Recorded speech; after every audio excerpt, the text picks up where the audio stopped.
일본에서 IT 취업 얘기를 해보려고 해요. 저의 경험담 위주로. 저는 대기업이 아니기 때문에 혹시라도 대기업 갈 실력 되시고 대기업 가면 되지 않냐 그렇게 말씀하실 분들은 이 영상 안 보셔도 돼요. 일본 중소기업에서 IT 취업 어떻게 하면 될까, 거기에 대해서 제가 말씀을 드릴 테니까는 궁금하시면은 봐주세요. 안녕하세요, 제제디입니다. 아시는 분은 아실 테고 모르시는 분은 모르시겠죠. 저의 활동 지역은 간사이입니다. 간사이는 오사카, 교토 중심으로 이루어진 지역이고요.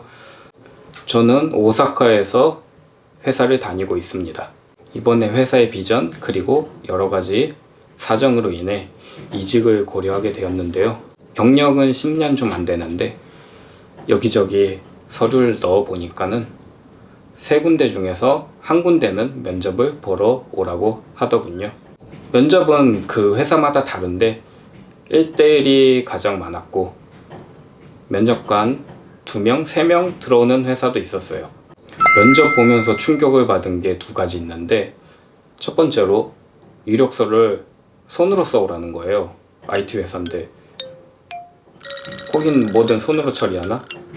아니면은 손으로 써오는 정성을 보려고 하는 건가 모르겠는데 그냥 안 간다고 했어요. 귀찮아서.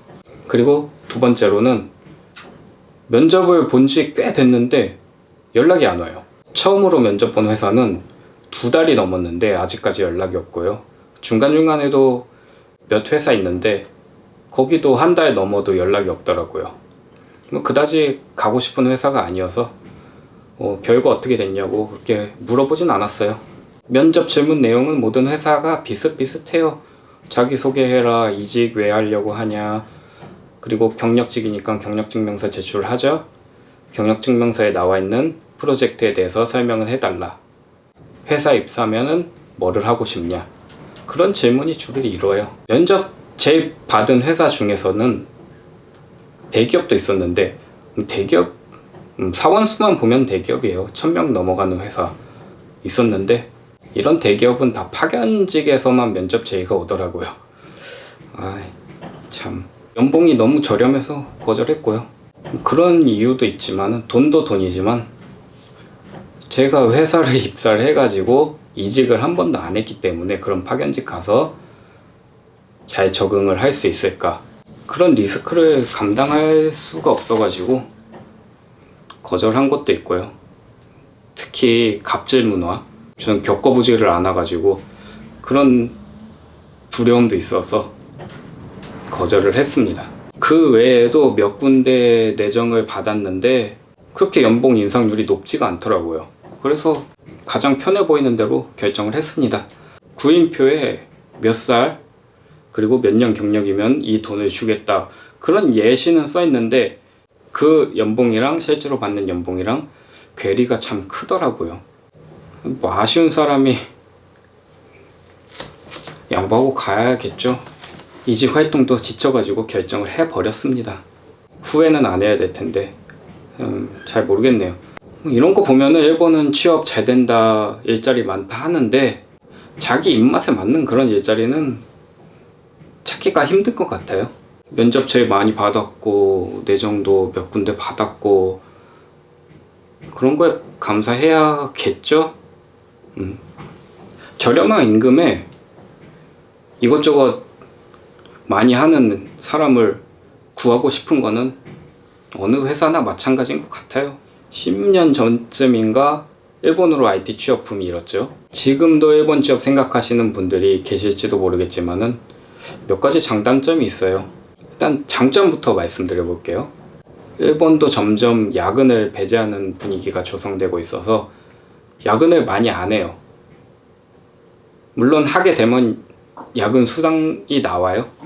그러니까 일정이 그렇게 타이트하지 않고 무의미한 야근은 하지를 않습니다. 물론 납기일은 지켜야겠죠.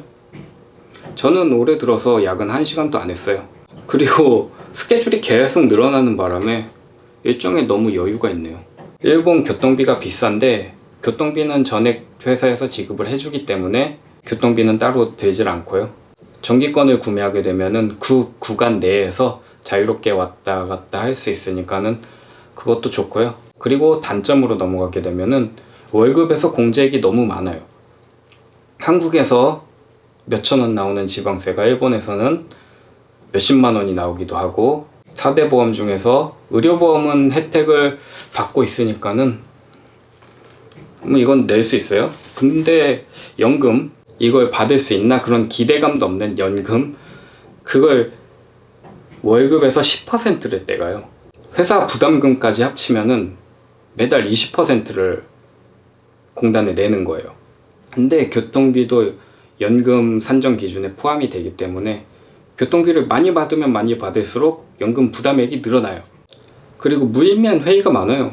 매일같이 한두 시간씩 회의를 하는데 그걸 왜 하는지 모르겠어요. 저는 필요도 없어요. 그냥 들어가서 다 쓸데없는 얘기만 하는데 상관 있긴 한데 관련이 없어요. 그런 회의를 왜 하는지 모르겠어요. 왜 참석하라고 하는지 모르겠어요. 물론 지금이야 일이 별로 없어서 괜찮은데 스케줄이 빡빡하면은 이게 또 독이 돼서 돌아오겠죠. 인터넷에서 얻을 수 있는 정보가 다가 아니겠지만 제가 어디서 정보를 그렇게 얻을 수 있는 게 아니라 검색을 해봤어요. 근데 연차에 이렇게 받는 연봉이 있잖아요. 그게 한국이나 일본이나 별 차이가 없더라고요. 대기업은 모르겠어요. 그러니까는 같은 돈을 받는다 하면은 자기 손에 남는 거는 한국이 훨씬 많아요. 이것도 참고하시고요. 마지막으로 한국 기업 문화가 일본 기업 문화에서 왔다고 하는 이야기를 제가 들었는데, 한국이랑 일본 기업 문화는 엄연히 다르기 때문에 이것도 취업하시는데 참고를 하시길 바랍니다. 일본 취업하시는 분들에게 참고가 되었으면 좋겠고요. 일본 취업 화이팅! 그리고 마지막으로 일본 취업하면은 국가에서 돈 줘요. 그거는 구글에서 검색을 해보십시오. 마지막으로 구독이랑 좋아요 꼭 눌러주실 거죠?